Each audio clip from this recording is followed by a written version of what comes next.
every so often I'm lucky enough that with my activity on social media, sometimes I post my golf swing on there. And it's because of that that I get to meet and chat with Chuck Quinton. Chuck, welcome to the show. How are you? Oh, I'm doing great. Thank you so much for having me. I'm excited to talk about your swing because I think we can have huge gains really quickly and relate it to a lot of other golfers out there. So you telling me you can teach this old dog some new tricks? Right? That's my cup of tea, man. That's what I love to do. Well, okay, let's dive in before we get to know you because now I want to get better. Just to paint the picture for folks, and you can watch this on YouTube as well because Chuck will be demonstrating. Here recently, I was on vacation, and the vacation was at the beach, and I played golf in the morning with my daughter, and was roundly outplayed, and I hit the ball like a dog. And so, in the back of my head, I'm like, well, contact Sevi Ballesteros back in the day, hit balls on the beach at his home as a kid. I'm going to try that. So it was bad beach weather, but good hitting golf balls weather. I went out there and I hit some wedges, and I was quite proud of myself. And then Chuck messages and he goes, "By the way, Mark, you might want to consider this." And I was like, "Tell me more." And then I subsequently find out that the mistake I was making is something that you see as almost one of the more prevalent golf swing errors you see in your day-to-day instruction. 100%. I mean, the bottom line for all golfers, the challenge of golf is what the heck are we really trying to do? Like big picture wise, because first of all, there's a million ways that you can do it successfully, right? Like Mhm. any PGA Tour event, you're going to see that. But at the amateur level, there's a massive chasm. It's like a Grand Canyon between elite level ball strikers sitting on this side of the Grand Canyon and everybody else sitting on this side of the Grand Canyon and not having any idea or pathway how to cross. All right. Because once you understand kind of these big picture things that are happening in your swing, and we'll talk about yours, then all of a sudden this stuff starts to make sense. But otherwise, it's just like cruising around in no man's land for life. And I mean that. Most people, amateur golfers, spend a lifetime in this quagmire of searching the internet for tips and going to coaches and spending obscene amounts of money trying to get better and honestly never really breaking through. And in your case, when you posted that swing, you do something that I've seen thousands and thousands and thousands of times, is the head drifting forward and then the whole body and club kind of rotating through together as one. And so when you look at your swing, like going back, you have a really nice move going back, but then you kind of get stuck on this right side and you don't ever dynamically shift back to the left, which we'll talk more about in a second. Mm-hmm. But once you're here and you haven't done this, then the only thing you can do is kind of push the club through all together as one. Anytime that you're pushing the body, it's going to always move you off center. So in other words, so take my left arm, we've seen this all the time. Of course, you've seen this a million times. You take your lead arm and you just push it really hard across your body. Somebody's head kind of sways off the ball. That's super common. Mm-hmm. If I took my trail shoulder and pulled it behind my head, now my neck's fused, so my head's going to turn. But if I pull it, I stay nice and centered. Okay. In the downswing, it's pretty easy to do for most people. In the backswing, they can figure that out. But when power comes into play, all bets are off. Because the way that you produce power in the swing is everything. However you do it, there's a million ways that you can do it, but I'm all about efficiency. I'm lazy. I want the maximum bang for the minimum buck. I want to have maximum power, minimum effort. And when you start pushing, your swing immediately becomes inefficient. And so then you have to put a lot more physical force and effort into the club in order to get any power out of it. And you look at guys like Minwoo Lee, Tiger, Rory, they're very efficient in how they move, but it's very dynamic. And it's the opposite of what most golfers do, what you're doing, where you go here and then you're kind of stuck on this side and it's too late to shift back over because you're kind of already loaded. So then you start kind of bringing everything forward together. And you'll see my head kind of slide forward. My knee kind of tends to bow forward. This is really common too. Most amateur golfers, their lead leg never snaps straight. It kind of stays bent the whole time. And then when you're in this position, this is your body, your lead leg kind of bracing because it's receiving force from this trail side. So it's just trying to absorb it. So you're pushing. And now everything kind of just moves through together. Okay. That is a recipe for, you can have some control that way. It's not a bad way to hit wedge shots, but you won't have any speed efficiently. When you look at somebody like Rory, and he's a great example because he kind of does some things to the extreme. Yeah. When he gets here and loads into this trail leg, most tour pros and great players, by the time the takeaway's done, they've kind of maxed out pressure shift to their trail leg, Yeah. and they're starting to recenter and go this way. And that's what's missing in your swing and most everybody else's, is that you're here, you do a great move getting here, but then you stay there, and then everything comes together. Whereas what has to happen is this has to keep moving. You kind of quit, and your hips never go back to the left until everything comes as one. And that dynamic stretch is what makes or breaks a golf swing. That's that Grand Canyon that's missing. When you look at any amateur golfer who's a 10, 15, 20 handicapper, everything kind of goes together. Yeah, right. And you look at a high level ball striker and they're like this and like this, and then the arms are lagging behind. If you hear Rory describe it, he says he wants his shoulders and arms to lag behind his hips and then get whipped through. And that's what's missing. And once you understand how to do that, then the whole world of golf opens up to you. You made the statement, folks, I'm fishing for further advice for myself. You made a statement in the message where you talked about the top of my neck and where it was situated, because I was trying to keep my head behind the ball because I know I move laterally. Yeah. So I was just trying to simplify stuff and kind of, get out of my own head because I had thousands of swing thoughts happening. So you talked about the top of my neck. I'd like you to share that insight too, please. Yeah. So think about it this way. In all of nature, let me ask you this. When you think of the golf swing, you've probably heard from Jack and everybody else, the swing starts from the ground up, right? Mm-hmm. And there's obviously no question in terms of sequencing and things like that, the feet are doing something. But let me ask you that question the way. What would you say is more important in life in general, your head or your feet? My head.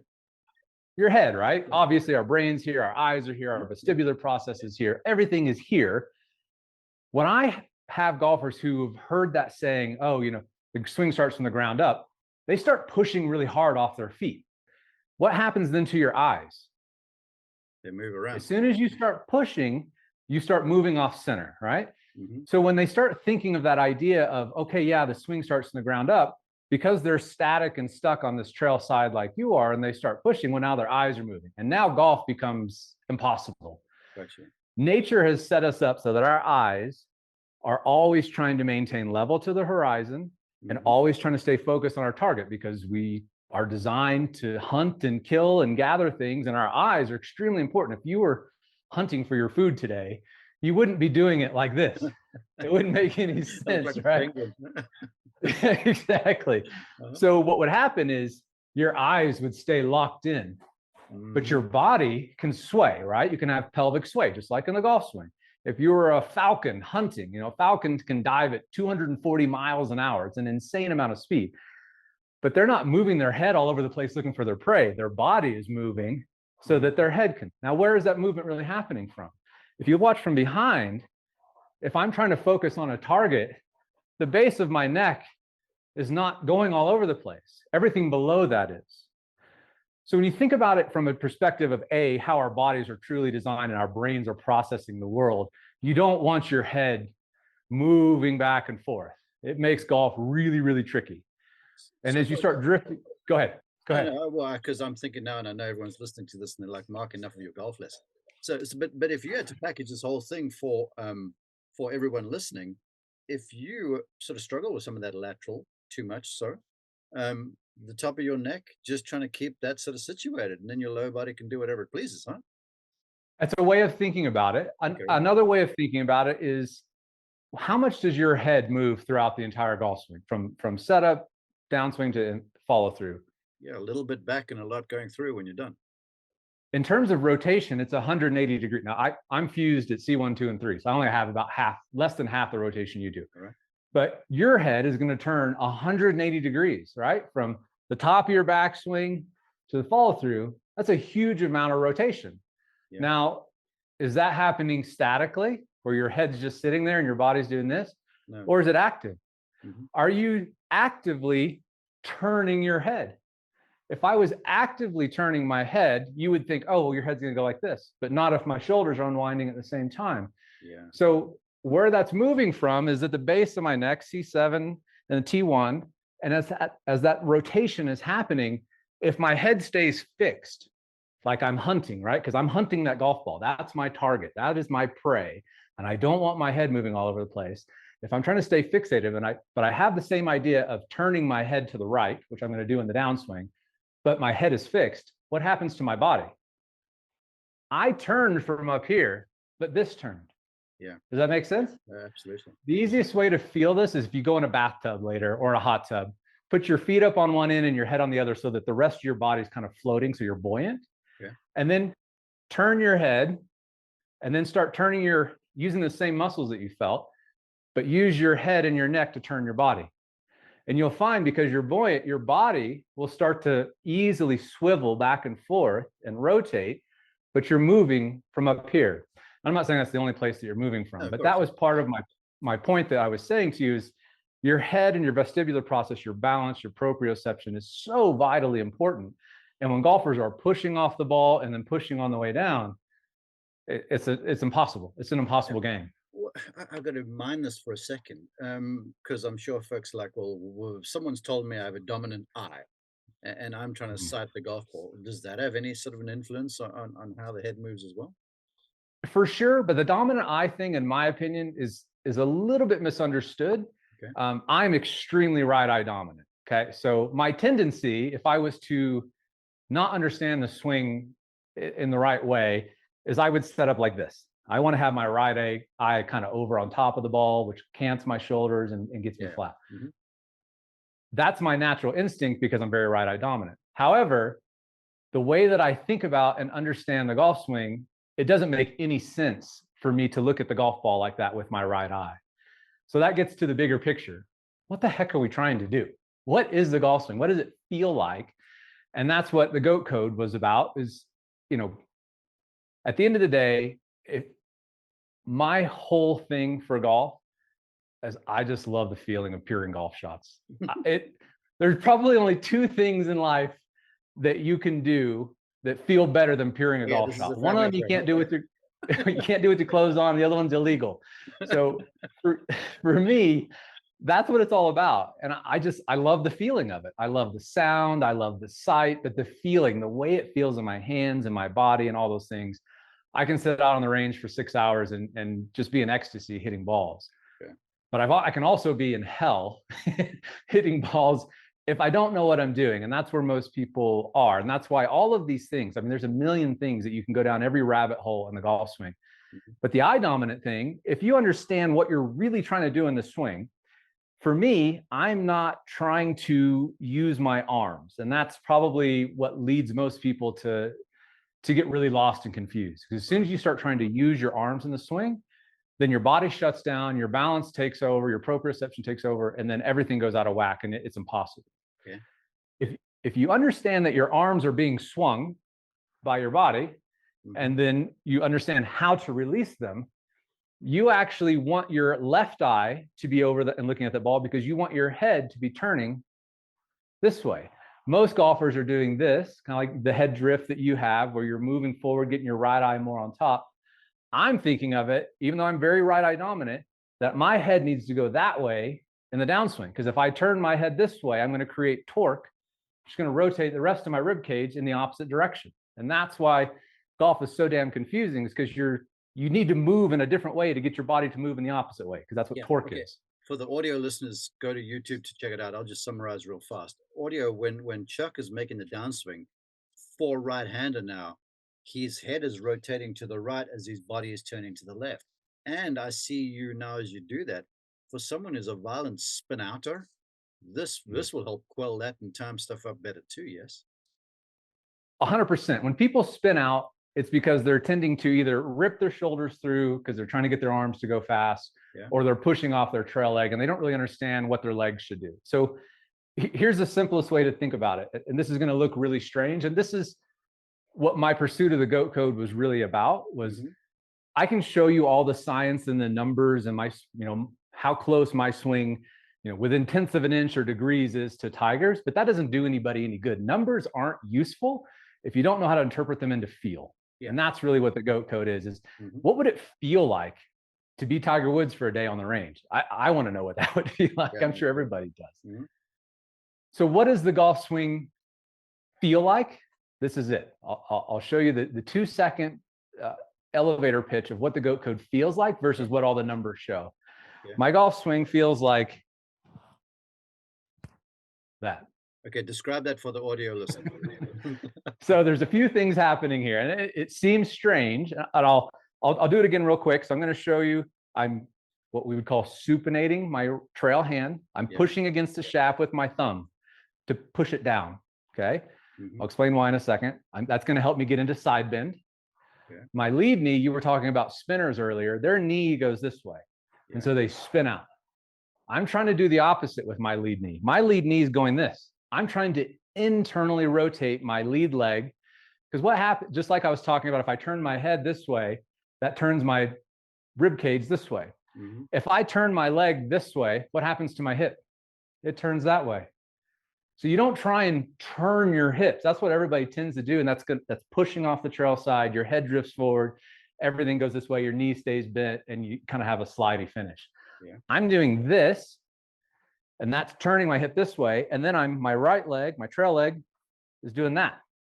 So as I put these three things, this, and this together, here's what it looks like in a real swing. Now, it didn't look like what I described, but those are the exact motions of what I'm doing in my swing. I'm supinating, internal rotation to look like a weirdo, clanging my knees together. David Ledbetter talked about this 25 years ago. He used to say, try to imagine you had cymbals between your knees and you're trying to clang them together, but people tried to do it like this. This knee's got to come back. So that's how you stop spinning, and that's how you create torque, because your feet have to grip. And then you have to understand how to internally rotate this leg. Now my hips are wide open. And that's the other thing that most golfers don't do, right? They never get their hips open because they're trying to turn their hips. You don't turn your hips. You have to understand how to create torque in the ground. Sensational. Okay, let's introduce you properly. Founder of the Rotary Swing. You've been around the block. You've got golf teaching facilities everywhere. Tell folks about you, please, Chuck. So yeah, I started playing. I played high school golf, played college golf, turned pro after college, moved to Florida. I lived in Windermere for 14 years and got to practice at Isleworth a lot, taught some tour pros over there. So I got to be on the range with Tiger in his prime, watching him hit balls, which was just one of the most amazing golf experiences ever. I've been teaching since I was 19 years old. So this year's 30 years I've been teaching people how to hit a ball with a stick. So a long, long time. But my true passion about all of this stuff is that moment when a 10, 12, 15 handicapper understands how to repeat that amazing shot he hit once or twice in his life, how to do it over and over again. Yeah. That's the fun part for me, is taking that guy who's just lost, and then all of a sudden they throw away all of the stuff. As you said earlier, you got 1,000 swing thoughts going on in your mind. It's impossible to play golf like that. You really have to have a simple, clear picture of what it is you're really trying to do. And that's what I like sharing. I like taking somebody who's lost in the wilderness and saying, no, throw all this away, and just understand how to do this. That's what my teaching methodology is really about, trying to get to the nuts and bolts of it. Yeah, you call it a golf swing learning system based on anatomy, physics, swing mechanics, and how the brain learns motor pattern control. Which, I'm very holistic in my instruction, and you're basically touching all the bases there. Let's dive in, please, because you have the GOAT code, and GOAT is the acronym for greatest of all time. And you've talked about, you've teased it, swinging or what it feels like to swing it like Tiger. And you've essentially, folks can sign up for this online. It's incidentally the teaching system. You've broken it into 4 C's. So let's talk into those a little bit, please. Consistency, control, compression, and confidence.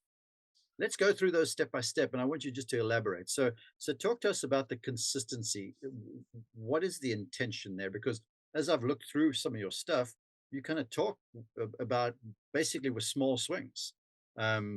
Controlling phase 1, the true control of the face, and you use a putter, and then you talk phase 2 consistency. So there's 4 phases. So break them down for us, please. So at the end of the day, club face is king. Yeah. If you don't know what this thing is doing in space throughout the whole swing, you cannot play golf. You're playing the lottery is what you're doing. For me, when I first, I played college golf at the same time as Tiger. I grew up in the same era. We're the same age. So of course, when I was playing college golf, I knew who Tiger was. When I turned pro, I knew who Tiger was.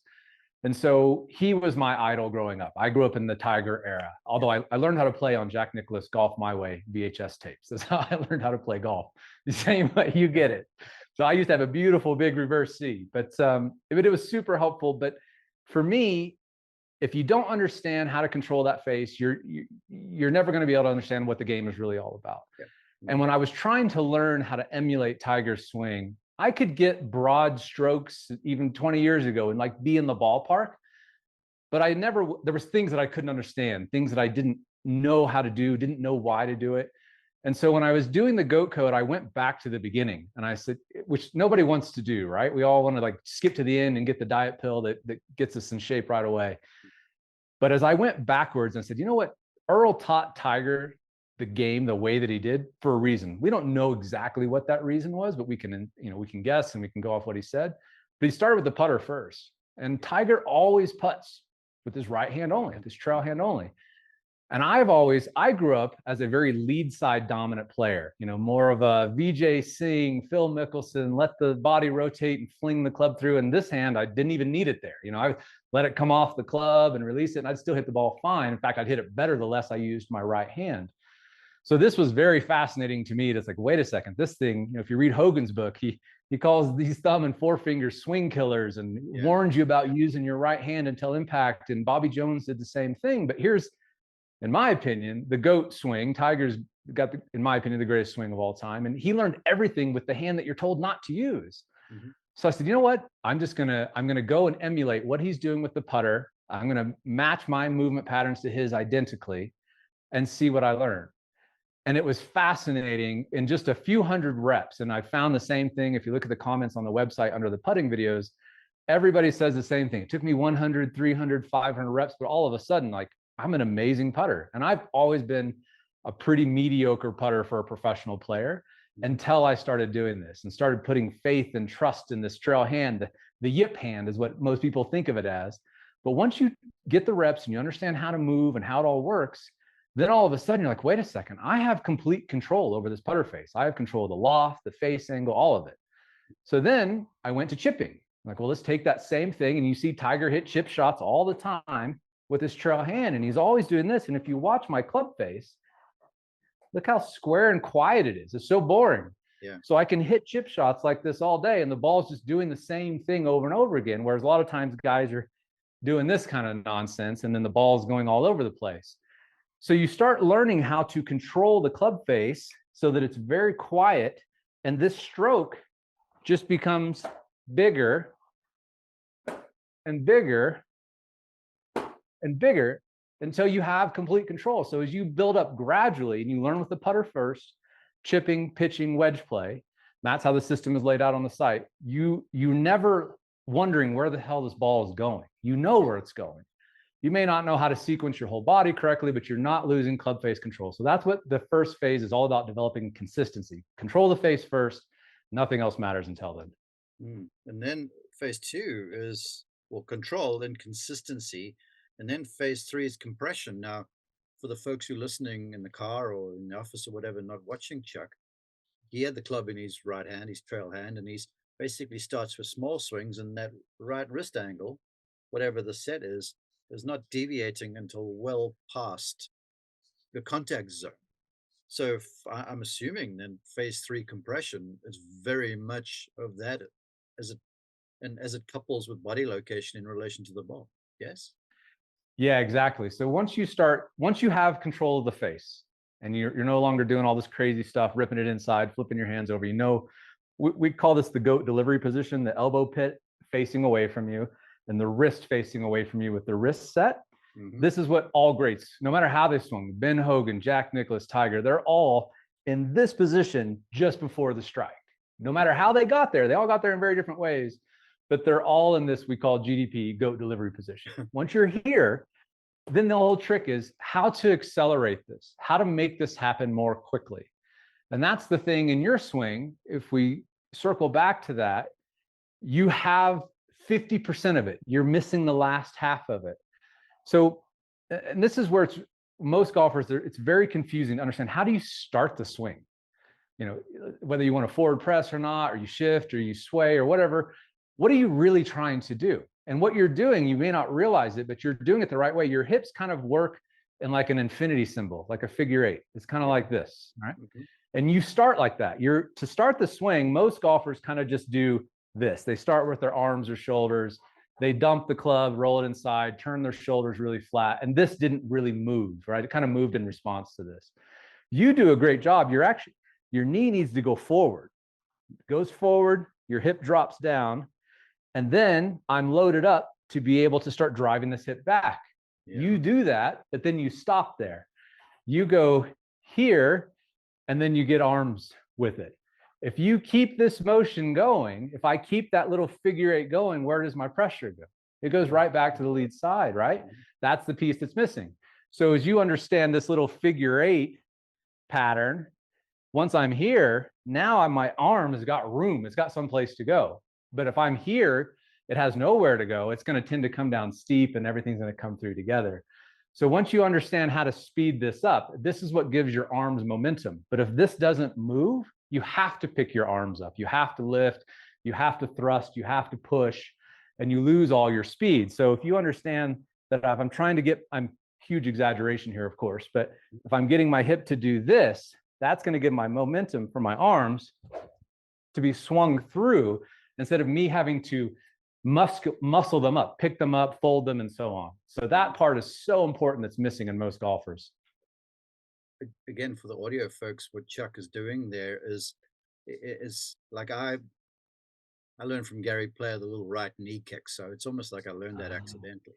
So on the Okay. trail side, where that right knee, when I kick it in, it gets my right hip forward a little bit, and then from there, Yeah. I have the propellant or the thrust to be able to turn that back out of the way.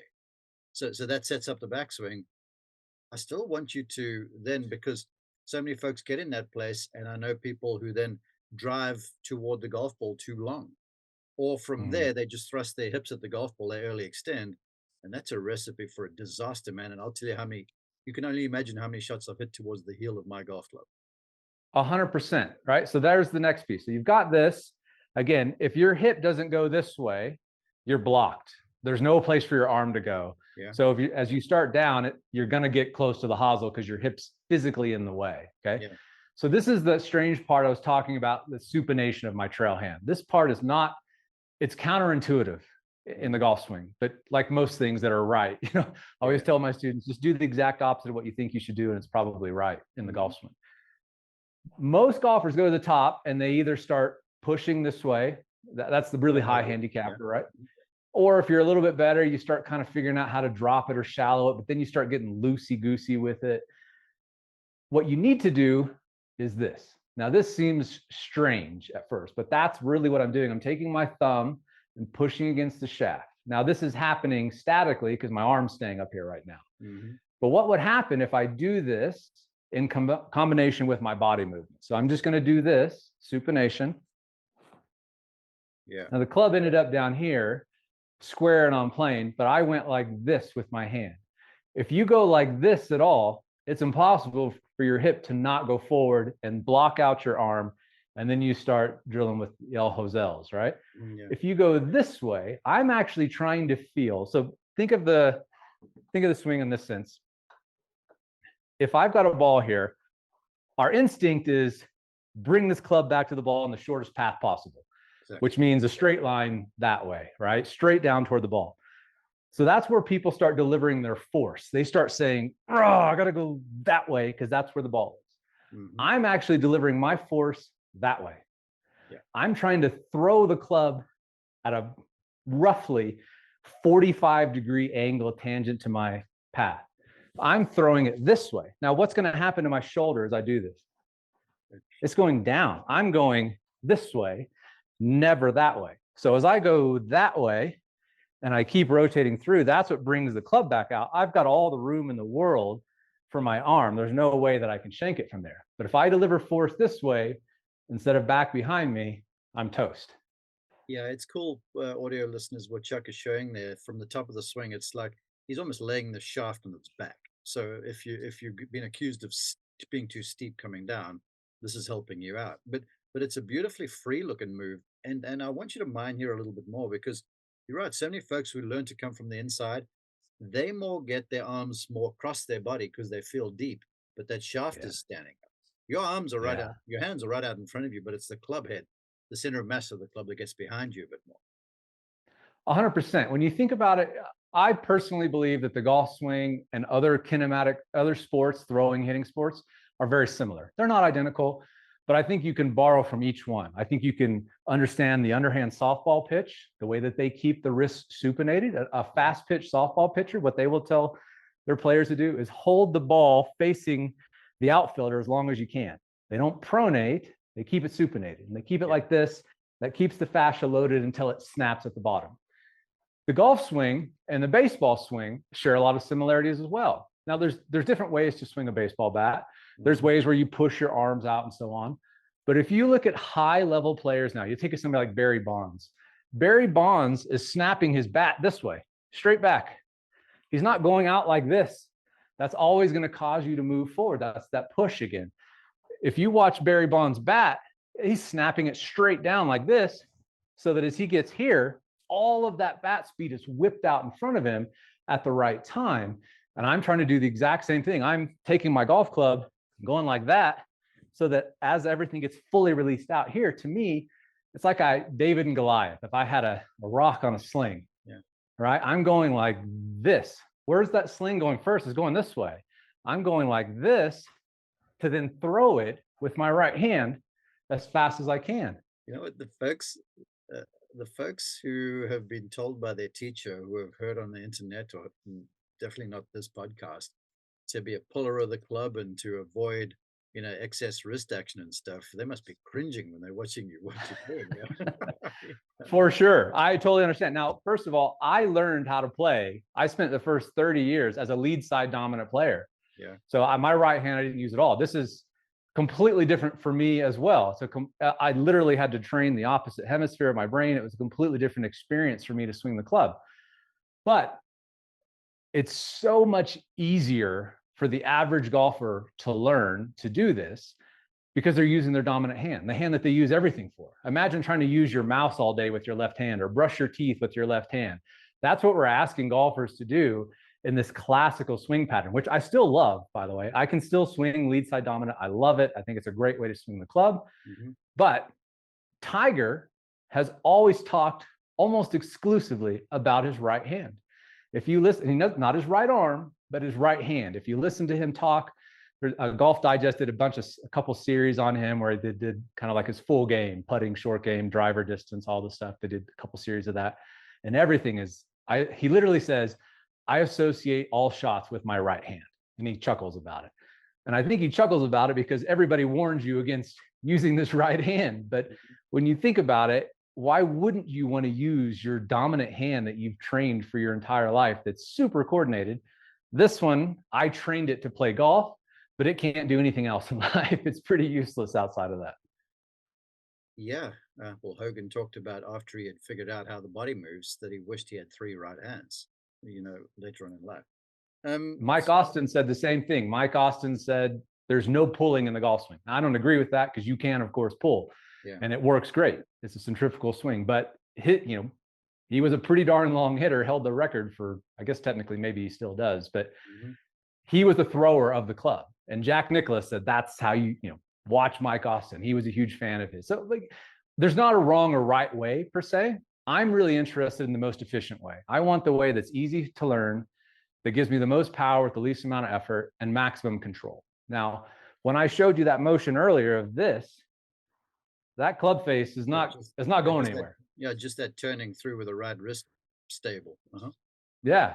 So to me, that's a no-brainer. I can chip, I can pitch, I can hit iron shots, I can hit driver shots. Why wouldn't I want to do that to control that face? Now, with my lead hand, I've got to let this snap for speed because I'm not using my trail hand as much in a lead side dominant swing. In a trail side dominant swing, I can snap that thing through there. And that's what you see in Tiger's swing. When you watch his follow through, his right wrist will a lot of times do this. He may be hitting a draw on that shot, but when he's going max power, you will see that right hand fully released. And Mike Austin said, this is the most powerful motion you can make. This re-hinging of the wrist on this side, this is where you got the most muscle. Yeah.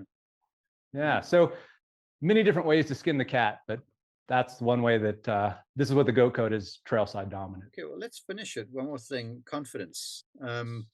Learning a new motor pattern is difficult. Talk about the confidence element to this. And I'm listening to you thinking, because I like to give people kind of the marching orders, and the marching orders to go to the website, check it out and try, and certainly contact you. But in terms of a drill, I'm almost watching you going, gosh, if I just went and hit balls with my feet together, I feel like to generate any sort of force, I'm going to likely do a bunch of what Chuck is telling me to do. Am I crazy, or are you on board with what I'm saying? No, I agree. I mean, this is why, like the putting and chipping and pitching phase of the program, your feet are pretty close together, which they would be on a standard pitch shot anyway. But you've got to learn, golf is a two-sided game. Even if you're trail side dominant or lead side dominant, they both still have to work together. Yes. One's just doing more work than the other, and then there's a million variations in between. But at the end of the day, if you start to get a feel for how your body has to flow and work together with your feet together, it forces you to both stay on balance, but not use your arms. Because when you use your arms and your feet together, it'll throw your balance off pretty easily. Exactly. So no, I think it's a great idea. Sensational. And confidence, put a bow on it for us, please. At the end of the day, that's what it's all about. I want to show up to the golf course and know that the ball is going where I want it to. Yeah. And you can't do that without club face control. You can't do that without compressing the ball, because you can't control your yardages. You can't control spin rate. So at the end of the day, when you go through the program and you've gone through the points of developing that club face control and really developing the sensitivity in your fingers, you're going to understand that this golf game isn't a mystery anymore. It's not rocket science. The things that there isn't somebody sitting up on a hill somewhere who holds all the secrets to the golf swing. It really is pretty simple. The part that makes it really hard is what you said earlier, is that you've got to unlearn things that you've done thousands, if not tens or hundreds of thousands of times. That's the hardest part, but that's the same for everybody. It's the same for Tiger, which is one year when he was working with Haney, I watched him at Isleworth sit on the range for 45 minutes and just do this. Just the start. And he didn't what's that? Just the start to the swing, that all? Yeah, he just did the takeaway and he stopped right there. And he was making a big change with Haney to open the face and keep it on plane. But I watched him for 45 minutes. I went out, I warmed up next to him and then went out, and I came back later after lunch and he was still doing that takeaway drill. I mean, that's the type of dedication it really takes to rewire your brain. And that's, at the end of the day, what we're all having to do. I had to do it to go from a lead side to a trail side player. And it takes about 100 to 300 repetitions for your brain to create a new neural pathway.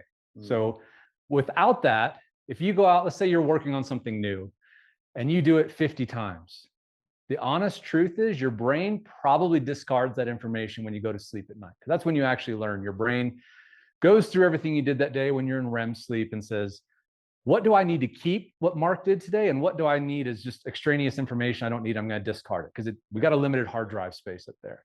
If you do something enough, 100 to 300 is the average for most people, then your brain's like, oh, he might want to repeat this movement pattern again.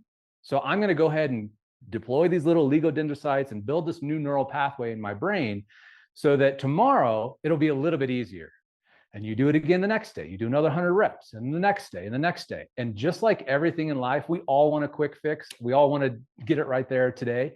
It just physically does not work like that for anybody. Now, some people learn a little quicker and some don't. But at the end of the day, we're all in the same boat. So when you learn, you really have to have a structured pathway to get you there. Otherwise, it's imagine. Mark, have you ever ridden a dirt bike before? No. Okay. So myself in. So I ride motocross. I've got a motocross track in my yard. If I took you, right, it's just like riding a bike, right? It's just a bike with a motor. But I wouldn't start you on a 70-foot jump, right? That's going to be dangerous. You're going to end up in the hospital. And the same thing is true in the golf swing. The reason I start with the putter and then go to chipping and pitching and so on is you can't go from the parking lot to the Indy 500 the first time learning how to use a clutch. Sure. You're going to go right into the wall. You have to do this progressively. And that's where the confidence comes from. Because if you start building up, you just get little successes. It's like going to the gym and every day you lost a pound. Every day you lost a pound. And for a month, you're like, oh, after a month, I'm going to be the way that I want to look, or however. That's what you're looking for in the golf swing. Don't look for quick wins or some random tip. Everybody thinks that there's just that one thing that some magical guru has. That's just not reality. It's just not how it works. Yeah, you're preaching, Reverend. Okay, Chuck, I appreciate your time. Please share for the folks where they can find you. Yeah, just go to rotaryswing.com. You can find all the information up there. You can find out how to work with us online. We do virtual lessons like this. We do Zoom lessons in the studio where we can work with you wherever you are. We do in-person stuff, of course. But honestly, nowadays, most of the work, especially after COVID, now everybody's kind of adopted the Zoom thing. We've done so many lessons we've done over 100,000 swing reviews now, my team and I, online swing reviews. So it's a lot. But so if you can use Zoom, you can take a lesson with us anytime. Sensational. How about, and I know you're on social, thankfully. Tell the folks what they have to do, please.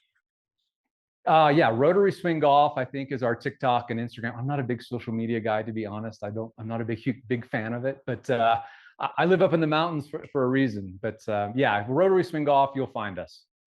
Well, it's how I found you. You're putting out great stuff. I appreciate all the insights, and I'm thankful you would join us.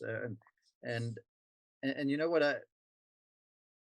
I'm always seeking truth because I want every listener and viewer to this podcast to get that moment where they're like, "Oh, I get it." I'm so thankful you would come on here and not just explain the concept, make it cerebral, but show too. So I'm going to just urge people to go and check this on YouTube because it's going to be well worth your while. Thank you. Yeah, absolutely. I enjoyed it. And hopefully it helps you start to get some of that speed back in your swing. Your head's got to go this way. It can't ever go that way. Okay, I'll be practicing. I'll send you a video here shortly. Thanks for your time, man. Appreciate it. You bet. You bet. Thank you.